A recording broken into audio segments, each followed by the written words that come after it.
As you know, the subject of this series is the philosophy of history, and we have set it within the framework of the cycle of the phoenix, a cyclic pattern recognized by antiquity and more or less justified by modern thinking. We may not be prepared to explain why history breaks so conveniently into 600-year patterns, but we know this to be the case. And we realize also that within these patterns, certain processes continually repeat themselves, each time on a higher level, each time resulting in a powerful advance of the human estate. Nevertheless, as we measure the life of the individual, so we measure event patterns. And last week we considered, in general, the descent of this cycle over a considerable period of time, and gave special attention to that critical point which arose about BC 600. This was the beginning of what may be termed the Greek cultural period in the West. And from Pythagoras to the final collapse of Greek civilization, we have a cycle of approximately 600 years. For our purposes, we may begin with Pythagoras and the original Greek sophists, men of the caliber of Thales and Solon, and we bring the cycle to the close with the corruption of Greek civilization as a result of the dominance of the Roman Empire. Thus we have a pattern which leads through the glory of the age of Pericles to that inevitable age or advancement toward ultimate exhaustion of resource, which marks the collapse of a culture. Before, however, we go directly to our next cyclic point, which is the beginning of the Christian era, it is more or less a duty to unfold somewhat further the philosophical aspects of history, with special reference to the period leading up to the beginning of the Christian era. Factually and actually, history may be said to begin, at least for Western man, with the Christian viewpoint. We have no record that the Greek was an historian, nor was the Egyptian, nor the Chinese or Hindu of that period. History as we know it today did not exist, but there were certain instruments which we may generally regard as historical. Perhaps the most common of these ancient instruments was called the annal, and this very largely distinguished the Greek and Roman historical approach. An annal was a record of an era, a time, a dynasty, or perhaps merely of a family. An annal was therefore in China the record of a reign sequence, that is, the descent of a dynasty, such as the Ming or the Tang or the Han or the Wei. Historians, perhaps to increase their own favor or to find a framework upon which to build a romantic literary production, found it profitable to glorify dominant families and to cater to the hero-loving instinct of their people. The annal, therefore, was not history in the broad sense, but a small exclusive document. Into this document might be drawn occasionally some external circumstance or incident, but only in the terms that that incident was directly related to the principal concept or the principal purpose of the annal. The annal descended later into the medieval period of Christianity as the chronicle. The chronicle being a kind of fabulous account of things, lacking, however, the essential ingredient of history, namely connective tissue. History only began formally when man began to ask the effect of the past upon his own time, and the probable extension of both past and present into the future in which his children must live. This is what we call historical perspective. It did not exist. Each episode stood alone in ancient times. The moral implications, the ethical overtones, the spiritual imponderables were almost completely ignored. Now, to a degree, this is due to the peculiar development of the historical instinct in man himself. And now in the 20th century, we realize that actually we are reliving most of the ancient cycles of world advancement. Let us analyze our present situation. What we call history today is for the average layman merely an annal or a chronicle. We mean by that if someone says history, we do not immediately have a picture of the interdependencies of times and nations and races and religions and doctrines. We merely think of history, for the most part at least, as the descent of European culture. If you ask the average person who has a so-called adequate education today to name you the first emperor of China or the first emperor of Japan, or to date for you any of the important East Indian historical incidents, he cannot do it.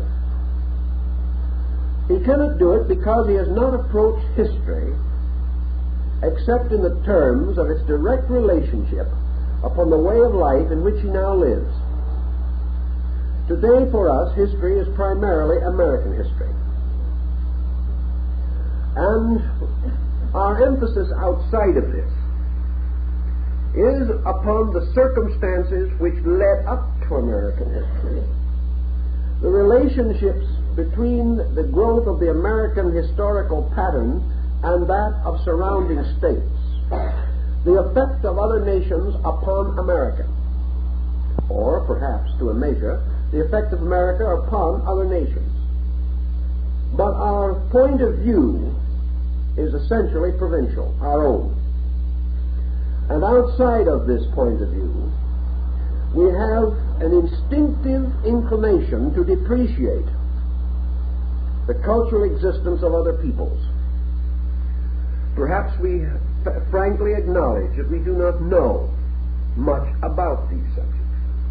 Consider, for example, our knowledge of literature. We are well read, for the most part, in European and American literature, comparatively illiterate in the literature of any other people. Our only real source of ancient literature is the Greco-Roman complex. Today we can quote perhaps an occasional line from Homer, or perhaps meditate upon some wisdom of Cicero. But we cannot quote a line from the Zenda Vespa. We cannot quote a line from the Tables of Sargon. Yet these other documents are, in terms of holistic history, just as important as anything that we have recorded. It is simply that we are still largely in the era of the annals. To us, the story of history is the story of how we arrived at our present situation. And while this remains, we cannot be said to have an essential or sound philosophy of history. Somewhere in this pattern, we realize that the prejudiced historian must always fail. And any group of historical projects which receive the supreme prejudice of national emphasis, must, to a measure, prove unsound. Here we have the greatest temptation to distort, to protect and preserve the appearance of our own virtues, and to sacrifice, if necessary, other factors which are outside of the auric field of our historical intent. Thus we advance ourselves at the expense of others, and have therefore for centuries laid no foundation for our great need today, namely a one-world concept.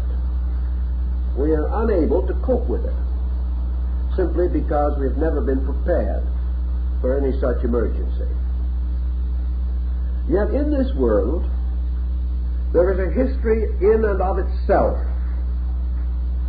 History stands as a complete structure, independent of any nation, independent of any culture, for it is actually the record of the growth of man as a total being. Each generation can find itself in history, but no historical work which is limited by the perspective of generations can be truly history. This is the great deficiency which we find not only in our own perspective, but for the most part in the historical point of view of the ages which have preceded us. Thus we today have some popular histories that attempt an international viewpoint, such as the work of H.G. Wells. But unfortunately, we have not given the reading of these works a proper consideration due to the lack of preparedness in our own consciousness. We have come out of all kinds of historical reading with certain emphases, certain glamorized episodes, but we have not a truly historical perspective. Again, in the 19th century, through literature, and in the 20th century, through the medium of motion pictures and television, we have gradually come under another false historical point of view. We have developed what might be termed the heroic complex. We have taken individuals out of history, dramatized them, frequently misrepresented them totally, in order to compromise with the requirements of entertainment.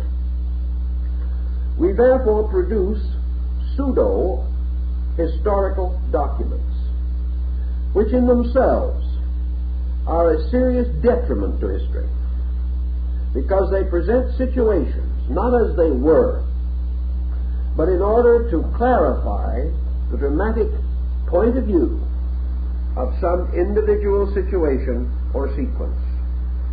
For instance, recent pictures dealing with great heroic families or outstanding dictators, generals, conquerors, are comparatively worthless simply because the facts are not correct and the historical perspective is totally distorted.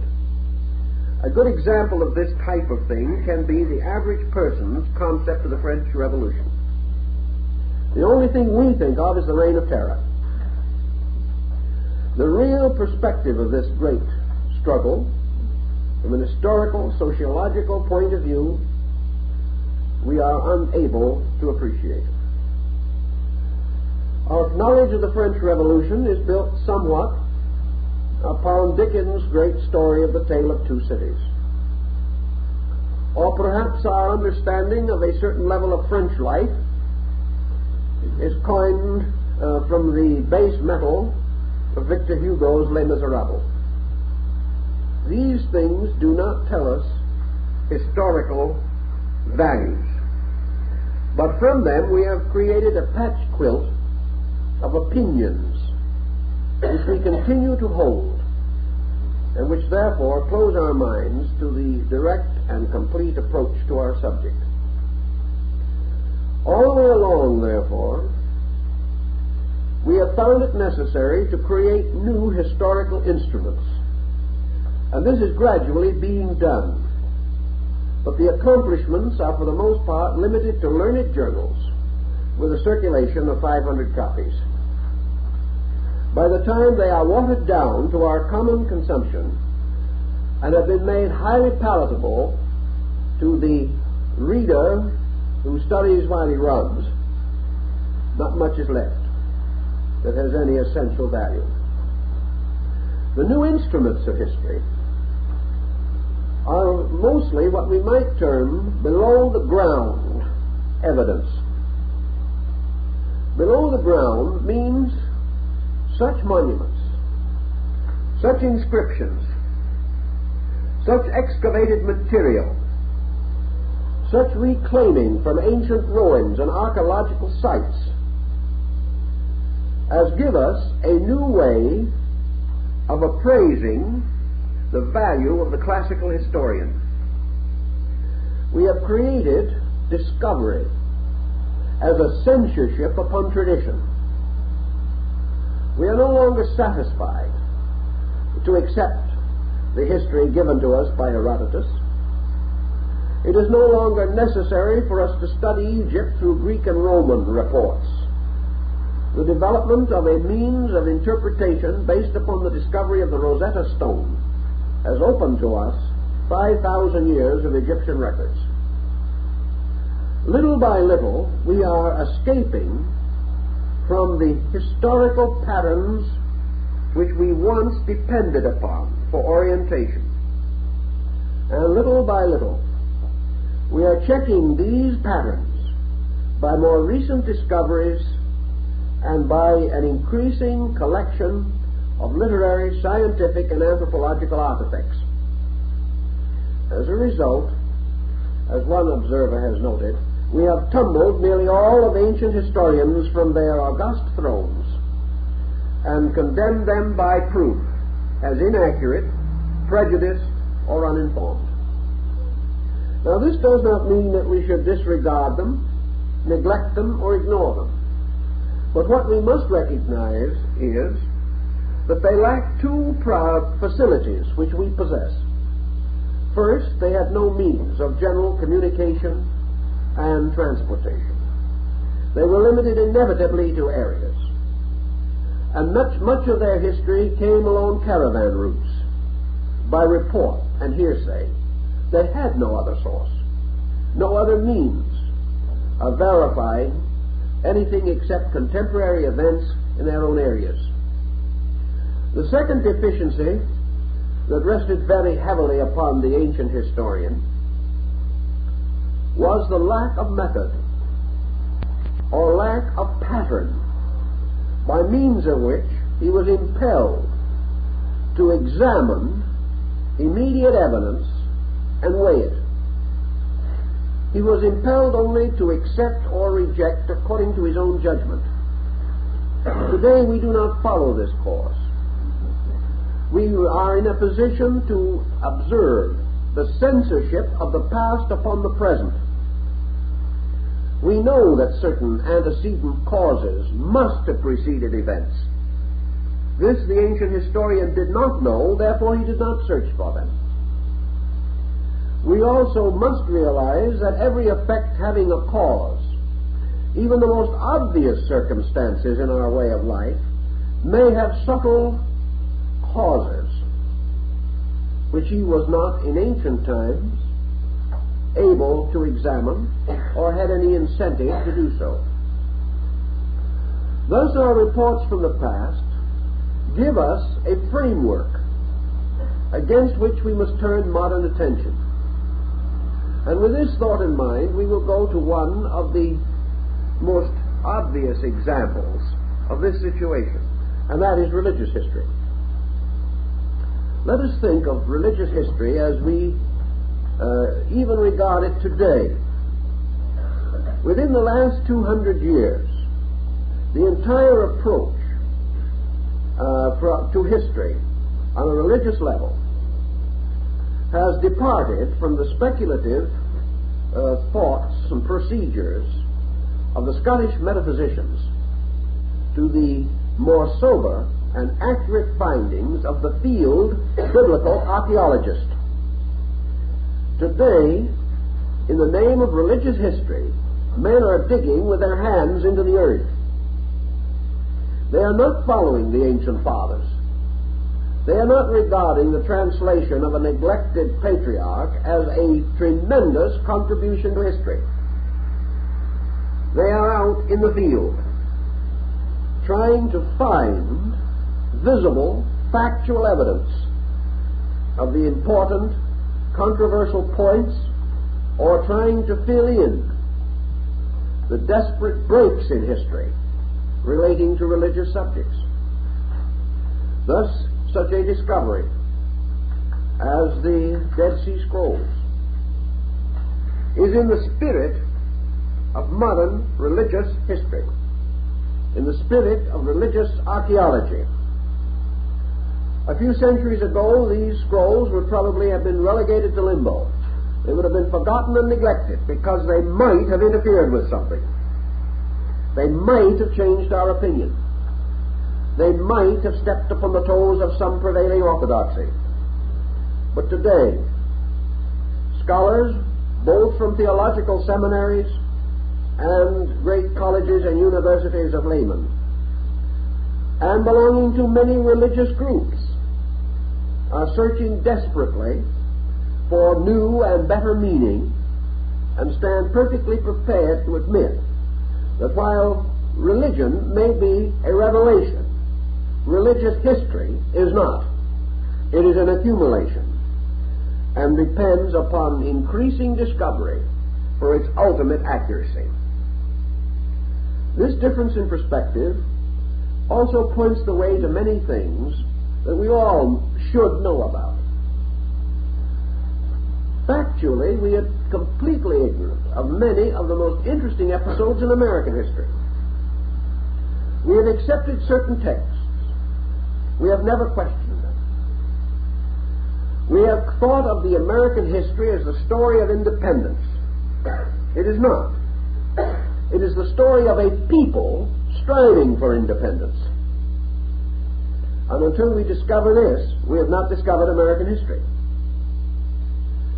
American history is not a problem of trying to whitewash patriots or tear them down. One group is afraid of heroes, and the other group is afraid to lose any of them. The facts remain that history is the story of average persons fighting their way toward goals, to a degree average, but above those previously attained. So with these patterns to consider, let us now approach the historical perspective with which we are concerned this evening. The circumstances, historically, philosophically considered, involving this critical period in the great Phoenix cycle, which we call the beginning of the Christian era. The beginning of an era is always the end of an era. These two must inevitably come together. Something must cease, decline, or fall away from dominance, if another factor is to ascend and attain dominance. Just as in the motion of the generations of men, the rulership of the world rests with a generation for perhaps 20 years. Then that generation gradually fades away, and rulership passes to another generation. The motion is so imperceptible that we are hardly aware of it. But continuance, as we know it, is a continual ending and beginning, a continual falling away and a building up,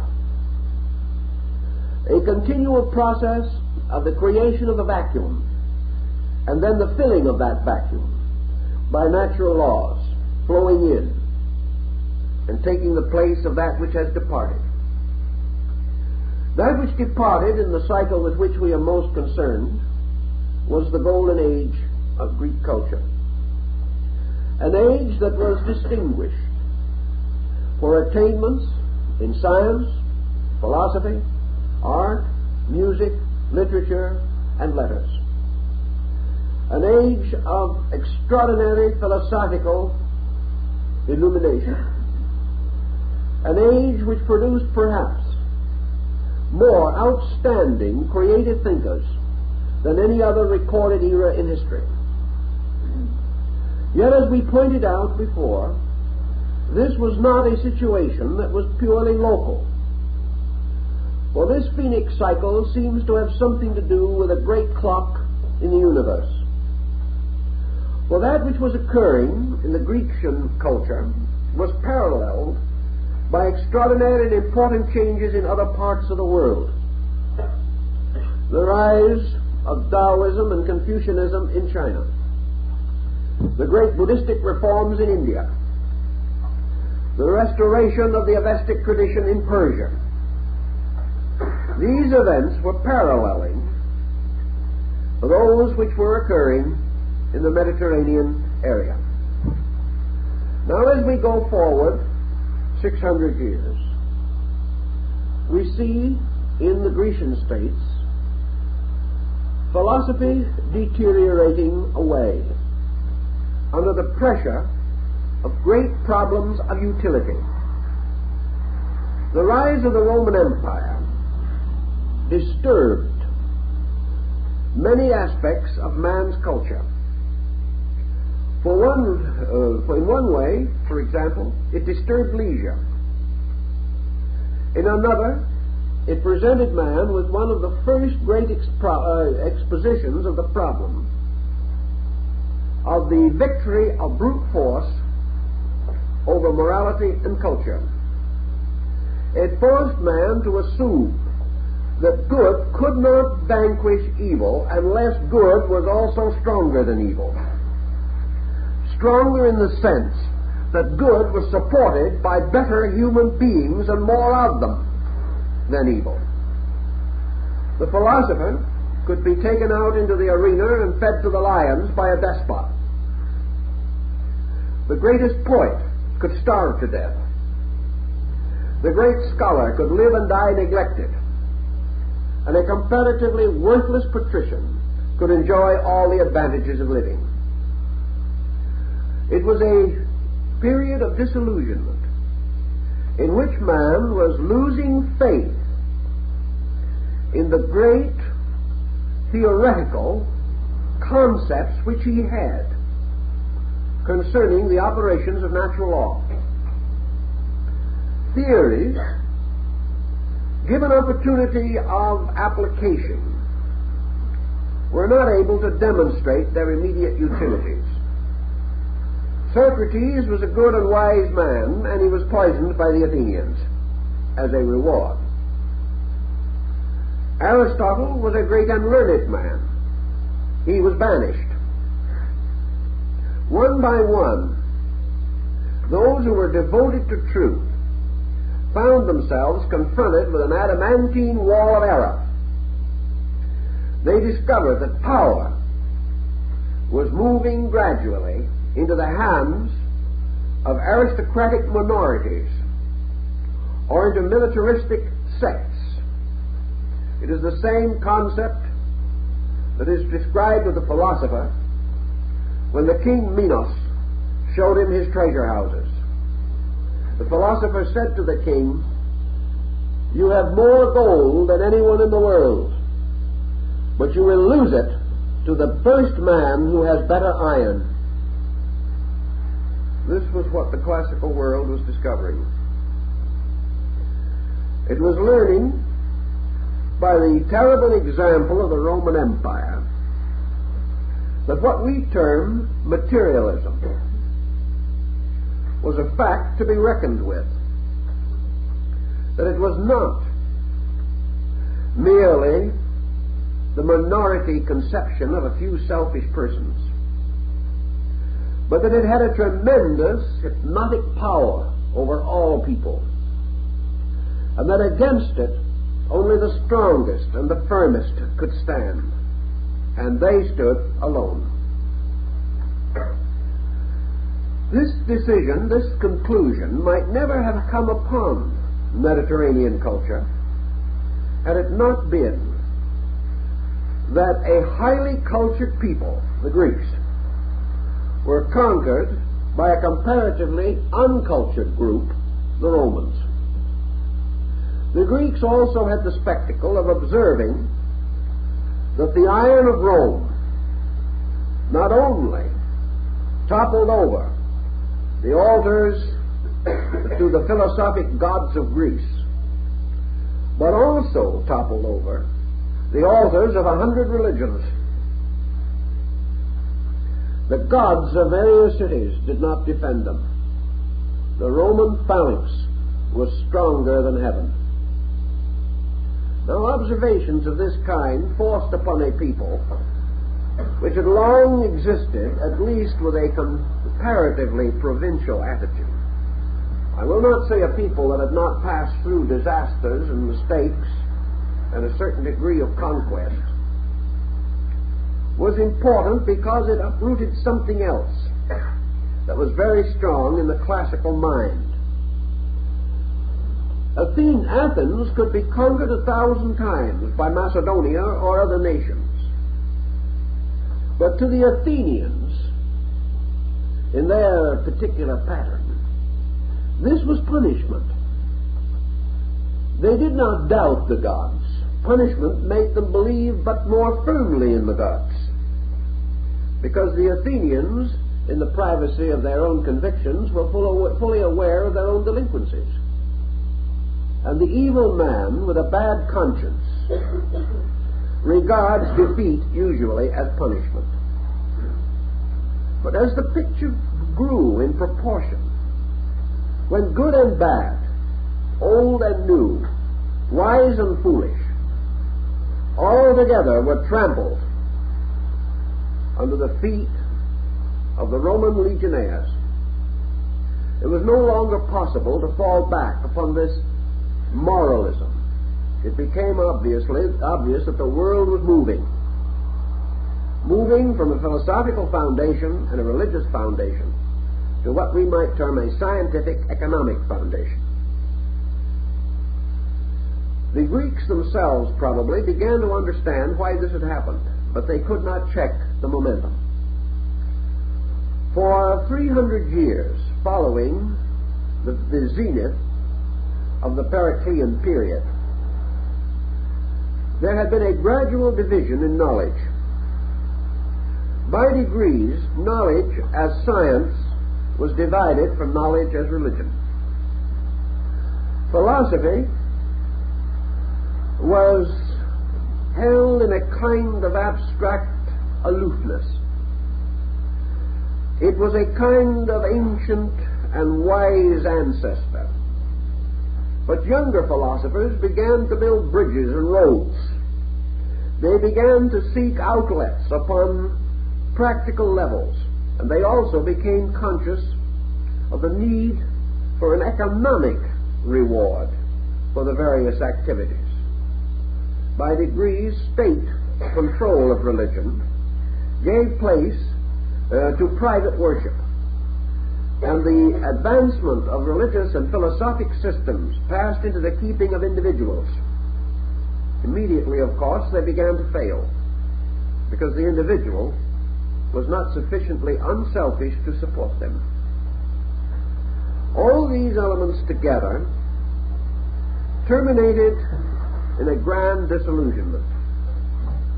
A disillusionment which caused philosophy to stand and recite its own obituary over the ashes of a magnificent era. An era in which immense progress had been made. But this progress would now pass from its original keepers to those who would use it and abuse it for their own ends. It was no longer possible to control knowledge. It was no longer possible to keep the secrets of higher learning from the corrupt. Any strong man could seize the college or the temple, and could, if he so desired, pillage it, destroy it. or twist its curriculum or its creed to his own advantage. Egypt reports the same thing. Now let us go to the other side of the world and see what was happening. The beginning of the Christian era marked the end of the philosophic era of Taoism. Approximately the year 40 or 50 A.D., Taoism ceased to be a philosophy in China and verged toward a state theology. Your Taoist philosopher, your scholar, the man to whom Taoism meant the personal experience of God through tremendous discipline upon self,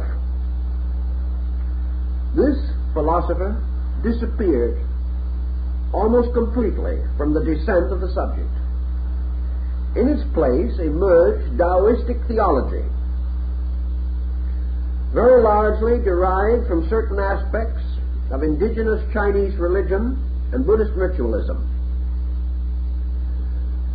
We now have the Taoist believer who through prayers and relics believed that he could preserve his own soul. It was now a problem of Taoism carrying the people. It was no longer a problem of a man gradually coming to merit enlightenment, to earn his own salvation. Salvation must come to him easily, in ritual, formula, mantra, or through some strange magical means. For magic, as an escape from labor, was always an interesting possibility. At the same time, in China, in the first century, within a few years of the beginning of the Christian era, Confucianism was declared to be a state religion, dividing with Taoism and Buddhism the spiritual leadership of the Chinese people. What was the result?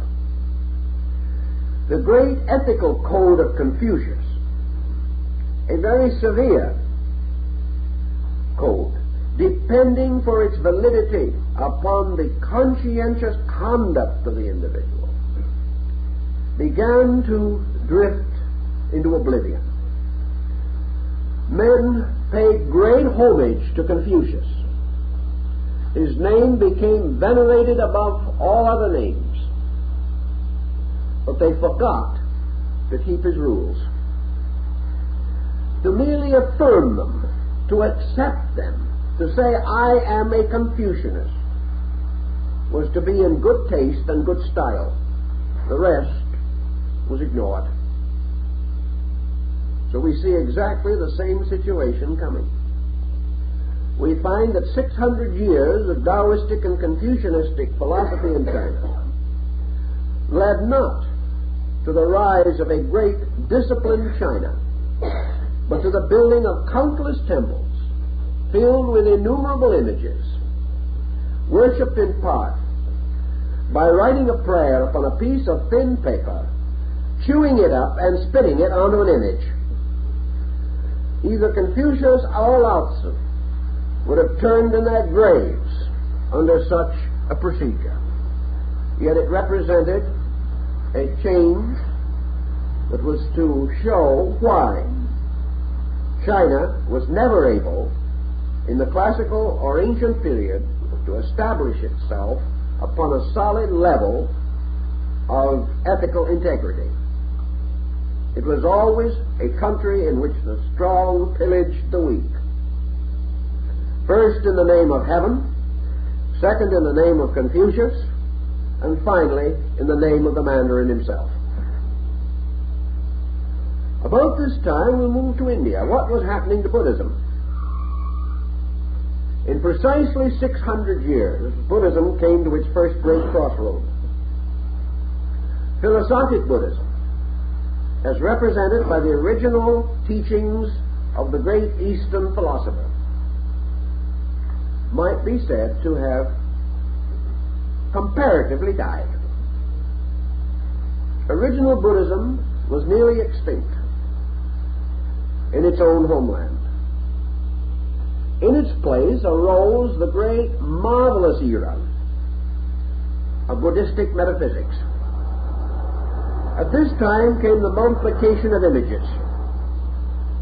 At this time came the tremendous ritualism of Buddhism, and the simple agnosticism of the original teacher was reflected in a system which developed over 10,000 divinities.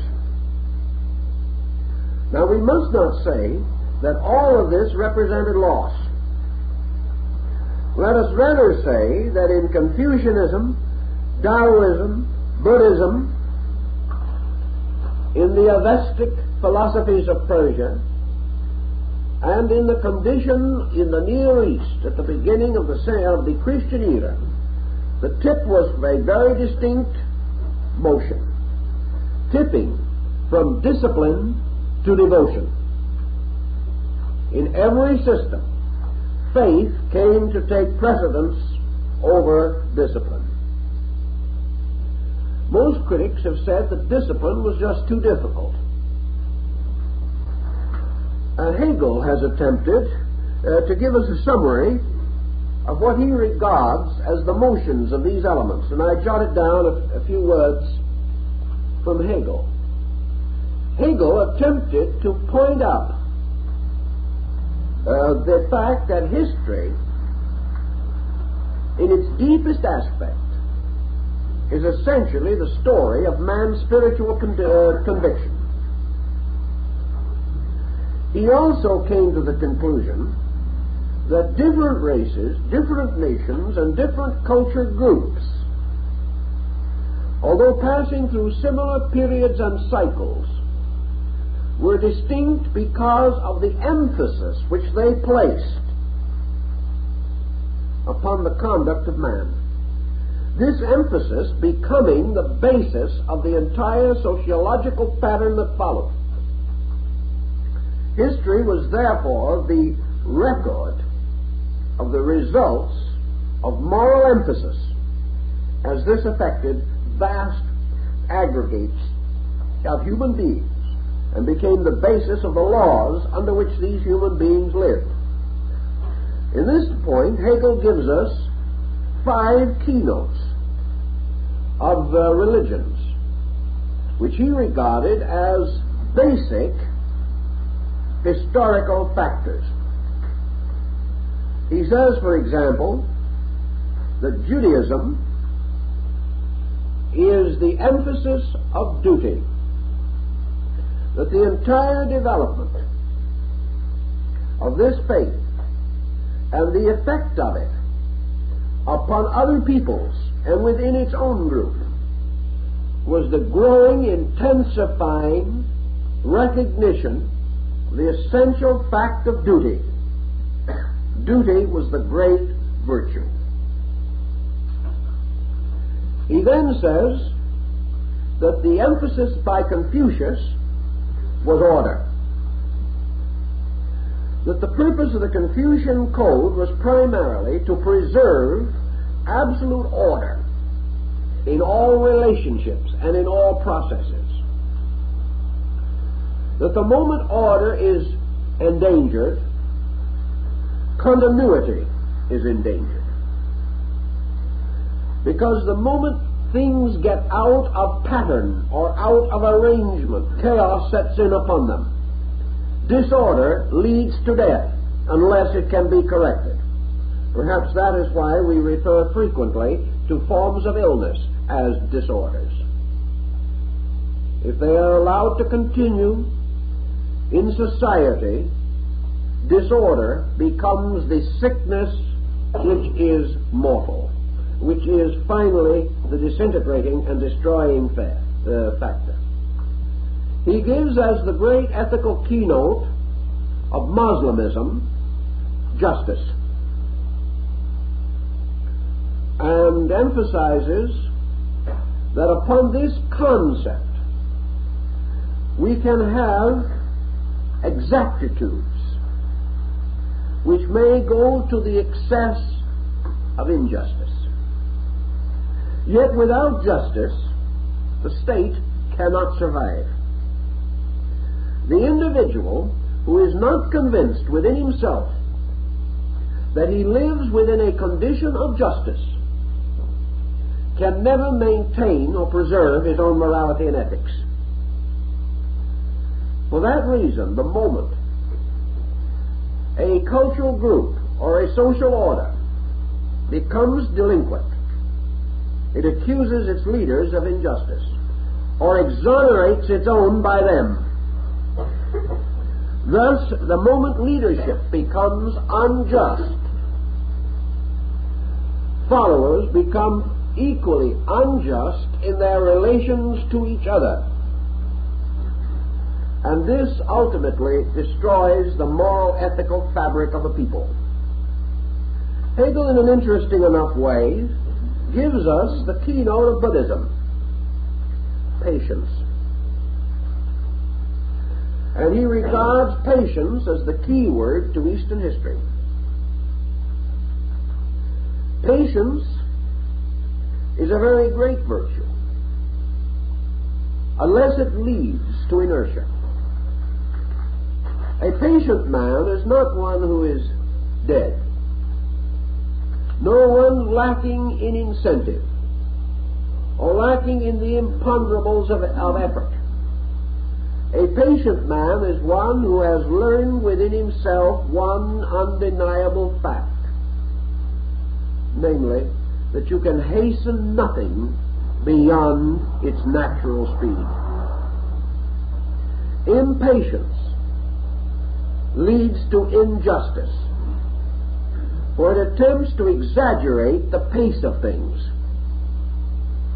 or becomes dissatisfied at the slowness of achievements, or attempts to force that which can only be accomplished by growth from within itself. Thus, patience is a great and powerful thing, and history is a valid record of the ultimate victory of patience, inasmuch as all good things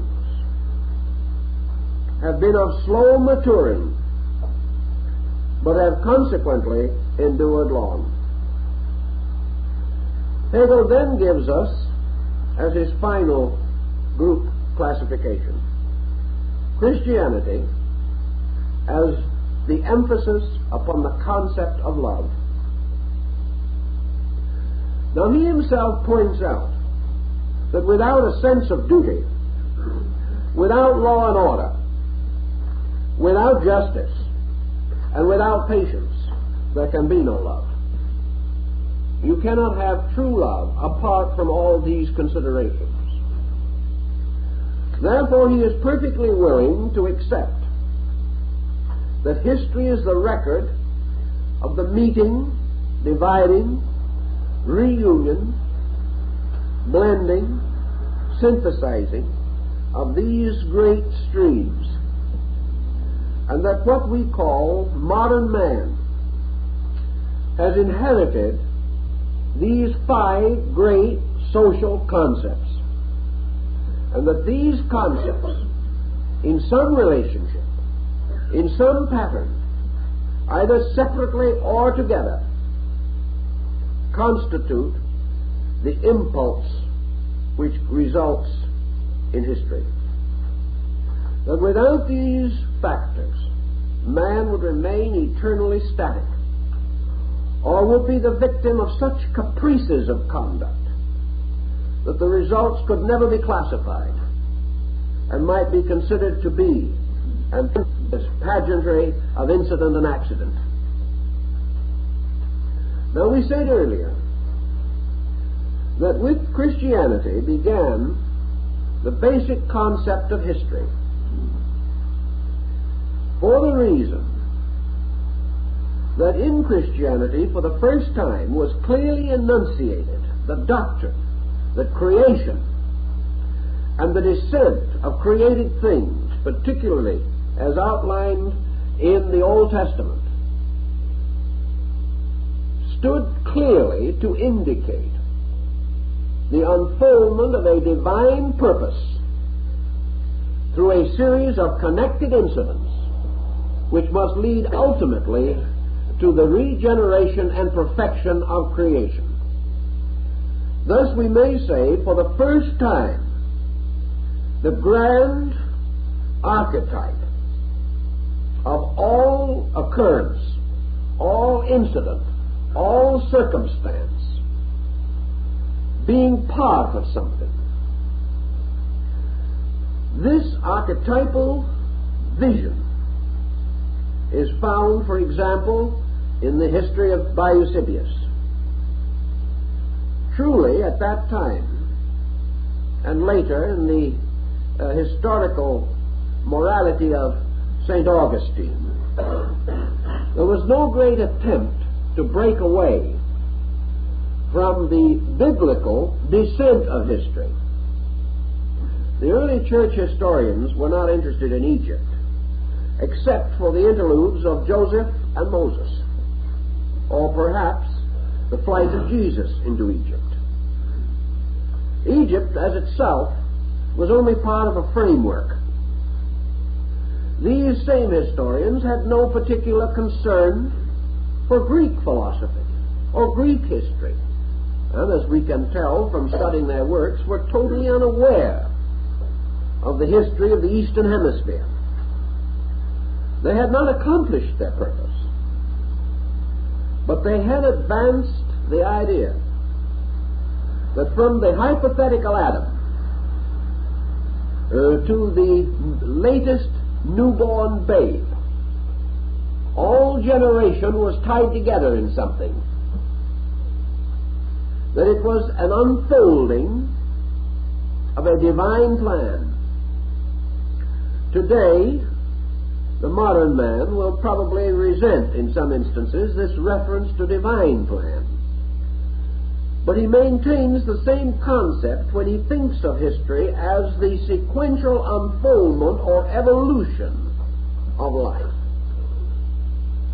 For he causes evolution to stand for the progressive development of a plan or a pattern, or the gradual unfoldment of life from something, through something, to something. In this way, the Medes and the Persians are rescued into the life of modern man. The past becomes a valid experience, just as we accept in human life that the past is a conditioning factor in our psychological perspective, our philosophical and moral understanding of things. We note, therefore, throughout the then existing and civilized world, and to a measure, there is indication and evidence even in our Western Hemisphere, among the ancient records of the peoples of the Central American area particularly, that about the beginning of the first century there was a tremendous moral, ethical, spiritual upheaval which seems to have occurred primarily inside of man and to have moved him to a comparatively new stage of his own development. We have a parallel for such upheaval which is non-explainable historically and becomes an unhistorical fact in the transition, for instance, between childhood and adolescence, or between adolescence and maturity. The individual is affected by his environment, but certain biological processes inevitably release psychological tendencies, and these are native to and natural to the unfoldment of man himself as a human being. He must pass through these phases. Some may have a more difficult time than others. Some may find the experience a magnificent adventure, others a dismal and neurotic episode, but still the change must take place. And it seems to be the same in this problem of history. History is punctuated by certain unhistorical events which have to do with the internal life of those creatures growing through history. History defines the boundaries of their achievements, but it cannot completely capture the stages of maturity through which these beings pass. For the transitional and historical growth stimulate something within man, releasing faculties, powers, and perspectives previously latent. These are then dumped into the historical arena and result in a rapid and amazing change in the historical perspective itself. Thus, man, made by history, reaches a certain point in the making in which he turns and makes history. Then, having made history, he falls into the pattern which he himself has created, may become the victim of it, may ultimately become decadent by clinging to pattern, and then after a certain length of time finds himself again being fashioned by history, rebelling and becoming once more a creator of history. The cycle goes on and on and on. At the beginning of the Christian era, we therefore observe very definitely that four, actually, of Hegel's principles were already functioning, although justice was not at that time primarily associated with Islamism, for this came in 600 years later at another critical point. But justice in a sense existed, but not in the sense which it was later to assume or to produce the results which it was later to produce through the rise of the Muslim world, because the Muslimism became the justest balance which prevented Western civilization from passing into a state of complete autocracy. The balance wheel was established. But certainly Buddhist patience, Judaistic duty, and Confucian law and order were all available in the experience of man at the beginning of the Christian era. Thus we observe a tremendous change taking place at this particular time. The change was not as the result so much of the Roman mind, because it is doubtful if the Roman gave it any consideration at all. It was the effect of the Roman conduct upon the non-Roman mind.